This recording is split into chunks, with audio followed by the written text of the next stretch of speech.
নমস্কার। আজকে ধনু রাশিকে নিয়ে বলবো। ধনু রাশির ক্ষেত্রে সূর্যদেবের রাশি পরিবর্তন নিয়ে। ধনু রাশির ক্ষেত্রে কিন্তু মনে রাখতে হবে, সূর্য হচ্ছে কারগ্রহ, ভাগ্যের ঘরের অধিপতি হচ্ছে সূর্য। এবার রাশি পরিবর্তন করছে, উচ্চ অবস্থায় অবস্থান। আর উচ্চ হয় কোন ঘরে? মেষ রাশিতে উচ্চ হয়। পঞ্চম ঘরে উচ্চ হচ্ছে এক ত্রিকোণের অধিপতি, আর এক ত্রিকোণে এসেও উচ্চ অবস্থায় অবস্থান করবে। কিরকম প্রভাব দিবে ধনুরাশির ক্ষেত্রে? ধনুরাশির কোন দিক থেকে লাভবান হবে, কোন দিক থেকে বিশেষ সাবধান, সমস্ত কিছু আজকের ভিডিওতে তুলে ধরবো। তো যাই হোক, অনুষ্ঠানটি শুরু করার আগে সবার প্রথম বলি, যেটা গ্রহের গোচর এবং চন্দ্র রাশি অনুসারে আলোচনা করা হচ্ছে, কারো কোনো রকম ব্যক্তিগত পুষ্টি ধরা আলোচনা নয়। যদি অনুষ্ঠানটি ভালো লাগে তাহলে লাইক, শেয়ার, কমেন্ট অবশ্যই করবেন, তার সাথে সাবস্ক্রাইব করবেন। আপনারা সাবস্ক্রাইব করলে বিশেষভাবে অনুপ্রাণিত হয়। এবং বর্তমানে তো ঢাইয়া চলছে, আর আমি এই ধনুরাশি সম্পর্কিত বিগত বহুদিন ধরে বলে আসছি, ঢাইয়া চলাকালীন ভালো গ্রহের অবস্থান হলেও বলি, খারাপ গ্রহের অবস্থান হলেও বলি। তো যাই হোক, ধনুরাশির সম্পর্কে আজকে ভিডিওটি দিচ্ছি আমি। উচ্চ অবস্থান কোন দিক থেকে লাভ, কোন দিক থেকে বিশেষ ক্ষতি। তো আগে সূর্য কিন্তু জলতত্ত্ব রাশিতে ছিল, মীন রাশিতে চতুর্থ করে, আর চারটি গ্রহের অবস্থান। এবার সূর্য সরে আসা মানে তিনটি গ্রহের অবস্থান হয়ে গেল চতুর্থ করে, মঙ্গল, শনি এবং বুধ।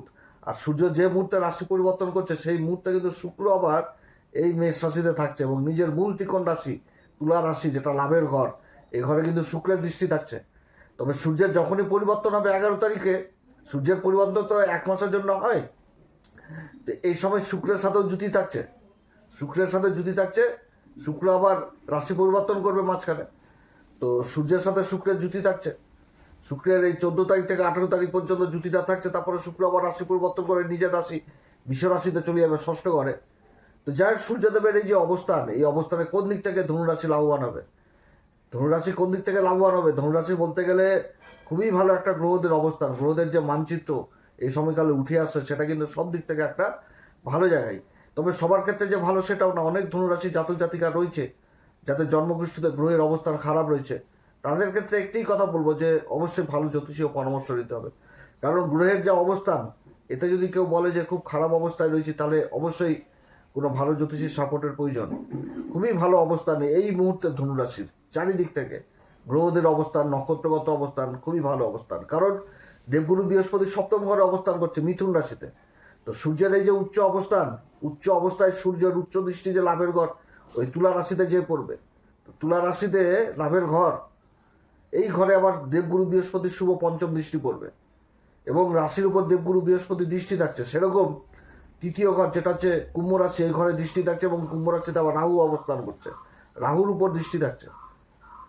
অর্থাৎ খুবই ভালো অবস্থান। শনি কেন্দ্রে অবস্থান করছে, শনির সাথে কেন্দ্রের সম্পর্ক তৈরি হয়েছে, এবং শনিও দেবগুরু বৃহস্পতির রাশিতে অবস্থান করছে। মঙ্গলের সাথে বুধের সাথে একটা সম্পর্কের সময়কালে যথেষ্ট ভালো স্থান পরিবর্তন সম্পর্ক তৈরি হচ্ছে বুধের সাথে। বুধের নিজভঙ্গ হচ্ছে, বুধ নিজভঙ্গ অবস্থায় কর্মের ঘরকে দেখছে, কেন্দ্রের সম্পর্ক কত সুন্দর অবস্থান।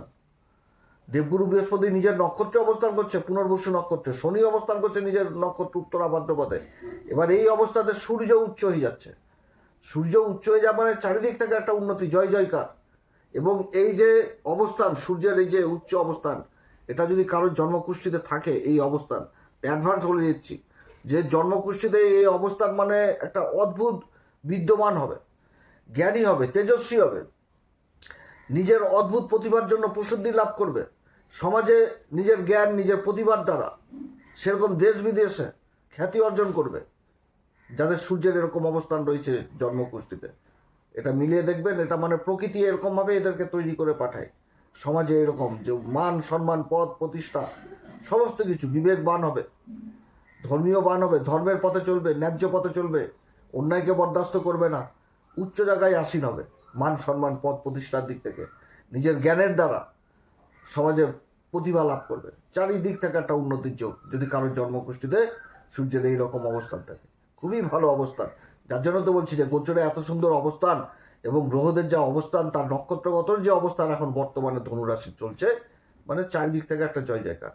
তবে 2026 যখন পড়েছিল তখন থেকে আমি বলে আসছি, যাদের জন্মকুষ্ঠিতে আবার সূর্যের অবস্থান খারাপ রয়েছে, কারণ সূর্যের রাশি হচ্ছে সিংহ রাশি, আর সিংহ রাশিতে কেতু অবস্থান করছে ধর্মের ঘরে।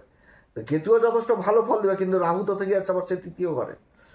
তো কেতু এখানটাতে থাকা মানে ধর্মের ঘরে কাল্পনিক, কাল্পনিক যে অবস্থান, তাতে তো এটা ধনুরাশি পড়ছে, এবং সূর্যের রাশিতে কেতু নিজের নক্ষত্র মগাতে অবস্থান করছে। তো সূর্যের ঘরে কোনো সময় রাজার ঘরে চট করে খারাপ প্রভাব দিতে পারে না যতক্ষণ পর্যন্ত রাজা না খারাপ থাকে।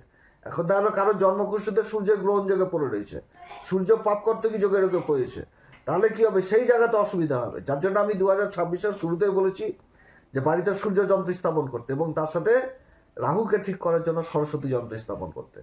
এই দুটি যন্ত্র মানে কবজের মতন কাজ করবে, ভাগ্যের দিক থেকে চারিদিক থেকে উন্নতি। আর ভাগ্যের ঘরের অধিপতি হচ্ছে সূর্য। ভাগ্যের সঙ্গ পাওয়া মানে কি, যে আমি যে কাজটা করছি সেই কাজটাতে আমি ভাবতেই পারিনি যে আমি এতটা সফলতা পেয়ে যাব। আমি যেটা আন্দাজ করেছিলাম, যেটা ভেবেছিলাম, তার থেকে বেশি পাওয়াই তো হয়ে যাচ্ছে ভাগ্য। তো সেই জিনিসটাকেই বুঝাচ্ছে। অর্থাৎ যাদের জন্মকুষ্ঠিতে সূর্য খুবই খারাপ অবস্থা রয়েছে, গ্রহণ যোগ, পাপকর্তকী যোগ, রাহুর মহাদশা চলছে, সূর্যের প্রভাব রয়েছে, তো তাদের ক্ষেত্রে অবশ্যই বলবো আপনারা সূর্য যন্ত্র এবং সরস্বতী যন্ত্র, এই দুটি যন্ত্র বাড়িতে বিধিসম্মত মানে স্থাপন করবেন। দেখবেন তারপরে মানে উন্নতি হয় কিনা। কবজের মতন ব্যবহার মানে ফল দিবে, কবজ এক কথায় বলতে গেলে। তো প্রতিদিনের মতন আজকের ভিডিওতেও প্রোডাক্ট বলে অপশানে এই দুটি যন্ত্র পাওয়া যাচ্ছে। যদি হয় মনে করেন তাহলে অবশ্যই সংগ্রহ করবেন। এটা একটা কার্যকরী, খুব ভালো। তো যাই হোক, সূর্যের এই যে অবস্থান, এই অবস্থান মানে ধনুরাশির চারিদিক থেকে মান সম্মান জয় জয় জয়কার। এবার সূর্য যে মুহূর্তে রাশি পরিবর্তন করছে 14 তারিখে, 1 মাসের পরিবর্তন, 3টি নক্ষত্রে সূর্য থাকবে। একটা হচ্ছে কেতুর নক্ষত্র, অশ্বিনী নক্ষত্র। অশ্বিনী নক্ষত্রে থাকবে হচ্ছে 27 তারিখ পর্যন্ত এপ্রিল মাসে। তারপরে 28 তারিখ থেকে একদম মে মাসের 10 তারিখ পর্যন্ত থাকবে ভরণী নক্ষত্র, শুক্রদেবের নক্ষত্র। এবং তারপর চলে আসবে হচ্ছে 11ই মে থেকে থাকবে কৃত্তিকা নক্ষত্র, অর্থাৎ সূর্য কিন্তু নিজের নক্ষত্রে থাকবে এবং পরবর্তী সময়ে আবার রাশি পরিবর্তন করবে। তো কেতুর নক্ষত্রে যখন থাকবে সূর্য, কেতুর নক্ষত্র অধিপতি দেবতা অশ্বিনী কুমার, আর অশ্বিনী কুমারই হচ্ছে সূর্যের সন্তান, সূর্যদেবের সন্তান অশ্বিনী কুমার। তো অশ্বিনী কুমার মানে এই নক্ষত্রের সিম্বলই হচ্ছে ঘোড়া, হর্স পাওয়ার। তো ঘোড়া তীব্র গতিতে ছুটবে, অর্থাৎ কর্মক্ষেত্রে কিন্তু একটা বেশ জোশ, বেশ উচ্ছ্বাস মানে এখানটাতে দেখা উৎসাহ বিশেষভাবে থাকছে। এই সময়কালে গতি থাকবে কর্মক্ষেত্রে, কিন্তু সেই ঘোড়ার লাগাম থাকবে সেই রাজার হাতেই। অর্থাৎ এই সময়কালে বিশেষভাবে আত্মবিশ্বাস থাকবে, কর্মক্ষেত্রে গতি থাকবে। এবং এই যে অশ্বিনী নক্ষত্র, এই অশ্বিনী নক্ষত্রের অধিপতি আবার কেতু, কেতু থাকছে আবার সেই ধর্মের ঘরে, যেটা হচ্ছে সিংহ রাশিতে, এবং গুরুবর দৃষ্টি প্রভাব থাকবে এই মেষ রাশির উপর। অর্থাৎ সূর্যের উপরও কিন্তু কেতুর প্রভাব থাকবে এই সময়কালে।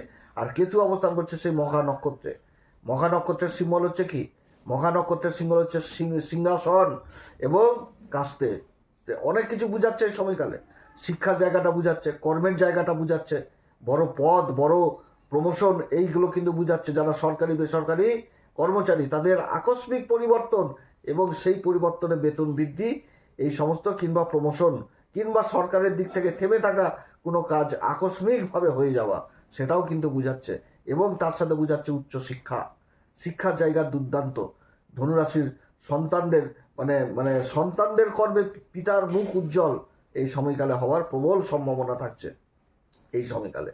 এই এত সুন্দর অবস্থান এবং তার সাথে পূর্বপুরুষদের মানে কোনো কর্ম, যে কর্মকে এগিয়ে নিয়ে যাবে তার সন্তানরা, এবং যে কাজ করে সন্তানেরা সমাজে মান সম্মান পদ প্রতিষ্ঠা পাবে, এটাও বুঝাচ্ছে।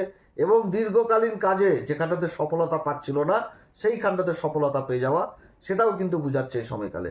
এই সময়কালে সরকারি বেসরকারি কর্মক্ষেত্রে যেরকম উন্নতির যোগ রয়েছে, সেরকম যারা আবার ব্যবসা বাণিজ্যের সাথে যুক্ত রয়েছেন সেই সমস্ত কাজেও উন্নতির যোগ রয়েছে এই সময়কালে। যারা ইঞ্জিনিয়ার, যারা ডাক্তারি লাইনে রয়েছেন, যারা ভেষজ নিয়ে রয়েছেন, যারা চিকিৎসা বিজ্ঞানের সাথে যুক্ত রয়েছেন, তাদের জন্য যথেষ্ট ভালো সময় এই অশ্বিনী নক্ষত্র। যে কোনো দিক থেকে যে কোনো কাজে গতি জিনিসটা থাকবে এবং নিজের জ্ঞানের দ্বারা, নিজের প্রতিভার দ্বারা সমাজে মান সম্মানের পাত্র হবে এই নক্ষত্রে। এবং এরপরে যখন আবার চলে আসবে ভরণী নক্ষত্রে, শুক্রের নক্ষত্রে, ততক্ষণে তো অনেকগুলো পরিবর্তন হয়ে যাবে। শুক্র রাশি পরিবর্তন করে ষষ্ঠ ঘরে চলে আসবে, লাভের ঘরের অধিপতি শুক্র ষষ্ঠ ঘরে থাকবে। বুধ আবার রাশি পরিবর্তন করে নেবে 28 তারিখে, 28 তারিখ পর্যন্ত থেকে বুধ রাশি পরিবর্তন করে চলে আসবে পঞ্চম ঘরে। কর্মের ঘরের অধিপতি সূর্যের সাথে উচ্চ অবস্থায় অবস্থান করবে। কর্মের ঘরটা কি, বুধের মূল ত্রিকোণ রাশি, যে ঘরে বুধ উচ্চ হয়ে যায়, তো সেই ঘরের অধিপতি, কেন্দ্রের ঘরের অধিপতি ত্রিকোণে অবস্থান করবে। আর ত্রিকোণের যে অবস্থান তাতে তো উচ্চ অবস্থায় সূর্য থাকছে আর এক ত্রিকোণের অধিপতি, মানে দৃষ্টিগুলো কি হবে, টেরিফিক, খুবই ভালো অবস্থান। বুধেরও দৃষ্টি থাকবে লাভের ঘরে, সূর্যেরও দৃষ্টি থাকবে লাভের ঘরে, রাশির অধিপতিরও দৃষ্টি থাকবে লাভের ঘরে, আবার ওদিকে কেতুর প্রভাব থাকছে রাশির উপর, সেরকম ত্রিকোণে, সেরকম দেবগুরু বৃহস্পতির দৃষ্টি থাকছে 2 কাম ত্রিকোণে। কতগুলো যোগ বলবো, এত সুন্দর যোগ তৈরি হচ্ছে এই ধনুরাশির ক্ষেত্রে। ধনুরাশির ক্ষেত্রে ভরণী নক্ষত্র, এইখানটাতেও নিজের কর্মক্ষেত্রে নিজের প্রতিভা চলে আসবে, নিজের গুণ চলে আসবে, ভিতরের যে গুণ প্রতিভা সমাজকে আকর্ষণ করবে। ভরণী নক্ষত্র শুক্র নক্ষত্র, শুক্র মানেই কি আকর্ষণ, আকর্ষণ প্রতিভা গুণ এগুলো নিয়ে চলে আসবে। এবং পঞ্চম ঘরেই অবস্থান, মা লক্ষ্মী চলে আসবে, অর্থাৎ স্বয়ং মা লক্ষ্মী, অর্থাৎ আর্থিক যদি কষ্ট হয়ে থাকে কোনো ক্ষেত্রে ধনুরাশির, সেই জায়গাটা পূরণ হতে যাচ্ছে। আর্থিক দিক যথেষ্ট মজবুত হবে এই সময়কালে ধনুরাশির। অর্থের জন্য কোনো কাজ আটকে থাকবে না এই সময়কালে, এবং সমাজে একটা ভালো জায়গাতে পৌঁছাতে পারবে। চারিদিক থেকে একটা উন্নতির যোগ ভরণী নক্ষত্রেও থাকছে। সমাজে চিনবে, ব্যক্তি বিশিষ্ট হয়ে যাবে সমাজে, সব দিক থেকে, রাজনীতির দিক থেকে, কর্মের দিক থেকে, মানে জুতা সেলাই থেকে একদম চণ্ডীপাঠ পর্যন্ত যে কর্মে যুক্ত থাকুক সেখানটাতে উন্নতির যোগ থাকছে এই ভরণী নক্ষত্রে। সবাইকে নিয়ে চলতে পারবে, এরকম অবস্থান হয়ে যাবে। নিজের কথাকে সমাজের সামনে তুলে ধরতে পারবে, এরকম হবে। এবং এরপরে যখন আবার সে কৃত্তিকাতে ঢুকবে, নিজের নক্ষত্রে 11 তারিখ 11ই মে, তখন তো আবার মঙ্গলও রাশি পরিবর্তন করবে, তো মঙ্গলেরও তো পরিবর্তন হয়ে যাবে সেই সময়কালে আবার। তো তখনও কিন্তু বিশেষ ভালো। এবং সেই সময় যারা প্রশাসন ভিত্তিক, যারা সেনাবাহিনী, যারা প্রশাসন, সেনাবাহিনী হোক বা অন্যান্য ডিফেন্স লাইনের সাথে যুক্ত রয়েছেন, সেদিক থেকে উন্নতির যোগ রয়েছে।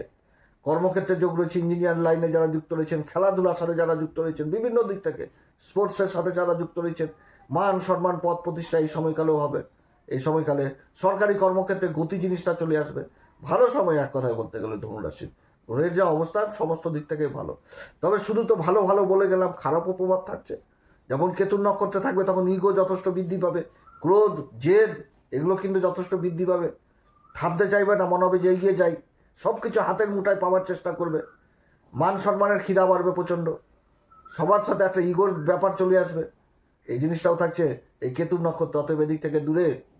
আবার ভরণীতে যখন থাকবে তখন সুখভোগ জিনিসটাকে বুঝাবে, প্রেম ভালোবাসার দিকে বিশেষভাবে মন আকর্ষণ হবে, বিপরীত লিঙ্গের প্রতি বিশেষ আকর্ষণ হবে। অতএব এদিকে বিশেষভাবে সাবধান। রাজা তো সুখভোগ করবেই, তো যার জন্য অত্যধিক সুভোগ হয়ে যাবে রোগ, এদিক থেকেও বিশেষ সাবধান। অতএব নিজের শরীর স্বাস্থ্যের দিকেও যথেষ্ট খেয়াল রাখতে হবে এই সময়কালে, খাবার দাবারের দিকে। এবং এরপরে যেমন কৃত্তিকাতে থাকবে, কৃত্তিকাতেও ইগো ভাবটা চলে আসবে, ইগো ভাব চলে আসবে। প্রশাসন লাইনে মহাজন হোক বা উচ্চ আধিকারিক হোক, সবার সাথে ব্যবহার ভালো করতে হবে, কারণ গ্রহদের অবস্থান এগুলো কিন্তু বুঝাচ্ছে। সূর্য উচ্চ হচ্ছে এটাতেই, কিন্তু রাশির অধিপতি তো পুনর্বসু নক্ষত্রে অবস্থান করছে, শনি ঢাইয়া চলছে, শনি তো উত্তরা ভাদ্রপদ নক্ষত্র অবস্থান করছে। এই দুটি নক্ষত্র কি বুঝাচ্ছে? শালীনতা বুঝাচ্ছে, ভদ্রতা বুঝাচ্ছে, একাগ্রতা বুঝাচ্ছে, দায়িত্ব বুঝাচ্ছে, কর্তব্য বুঝাচ্ছে, সেবা বুঝাচ্ছে, পরোপকারিতা বুঝাচ্ছে, মায়া মমতা বুঝাচ্ছে, ধর্ম বুঝাচ্ছে, কত কিছু বুঝাচ্ছে। কারণ দেবগুরু বৃহস্পতি নিজের রাশিকে তো দেখছে, তো দেবগুরু বৃহস্পতি মানে কি? মায়া মমতা, পরোপকারিতা, ধর্ম। শনি মানে কি? সেবা, দায়িত্ব, কর্তব্য, কর্মের ঘরে দৃষ্টি থাকছে। তো এইখানটাতেও সাবধান, যে কারোর সাথে আমি ছলনা করলাম, মিথ্যা কথা বললাম, মিথ্যা প্রতিশ্রুতি দিলাম, বেইমানি করলাম, এদিক থেকে দূরে থাকতে হবে। এবং সর্বোপরি হচ্ছে হিসাব করে চলতে হবে, হিসাব করে চলতে হবে। গ্রহের তো সাপোর্ট এখানটাতে চরম পাবে, কিন্তু হিসাব করে চলতে হবে। শনি চতুর্থ ঘরে অবস্থান করছে, কর্মের ঘরে দৃষ্টি দিচ্ছে, যে নক্ষত্র সেটা উত্তরা ভাদ্রপদ। ম্যাথামেটিক্সের অঙ্কের হিসাব, বিশ্লেষণ, ধীর গতিতে চলো, ঠান্ডা মাথায় চলো, এগুলো করতে হবে। তো যাই হোক, অনেক কথা আলোচনা করলাম। এই সময়কালে কোন উপাচার করবে? প্রত্যেকদিন হনুমান চল্লিশা, বজ্রংবাণ, শ্রীরাম সীতা প্রণাম মন্ত্র সহকারে পাঠ করবেন, যেটা বলে আসি। সূর্যদেবকে অর্ঘ্য দিবেন, এবং ভিডিওর শুরুতেই বললাম যাদের গ্রহণযোগ রয়েছে তারা কিন্তু অবশ্যই সূর্য যন্ত্র এবং বাড়িতে সরস্বতী যন্ত্র স্থাপন করবেন। নিজের পিতামাতার আশীর্বাদ নিয়ে বেরোবেন কর্মক্ষেত্রে। পিতাকে কোনোরকমভাবে তাচ্ছিল্য কিংবা অপমান করবেন না এই সময়কালে। পারলে তাদের কাছ থেকে আশীর্বাদ নিয়ে কাজ করুন, ব্লেসিং নিন, তাহলে যথেষ্ট ভালো। এবং কোনো বয়স্ক লোককে আঘাত দিবেন না। যারা গুরুর দীক্ষা নেননি অবশ্যই গুরুর দীক্ষা নেবেন, গুরুর সান্নিধ্যে থাকবেন, এগুলো অবশ্যই করবেন, তাহলে দেখবেন যথেষ্ট ভালো ফল এই সময়কালে পাওয়া যাবে। এবং সূর্য উদয়ের পর, মানে সূর্য উদয়ের আগেই বিছানা ছাড়া উচিত যাদের গ্রহের অবস্থান এরকম। খুবই ভালো অবস্থান, এক কথায় বলতে গেলে চারিদিক থেকে একটা উন্নতির যোগ। তো আপনারা সবাই ভালো থাকেন। এরপরে আবার আসবে একটি নতুন পর্ব নিয়ে। যদি অনুষ্ঠান ভালো লাগে তাহলে লাইক, শেয়ার, কমেন্ট অবশ্যই করবেন, তার সাথে সাবস্ক্রাইব করবেন। নমস্কার, ধন্যবাদ।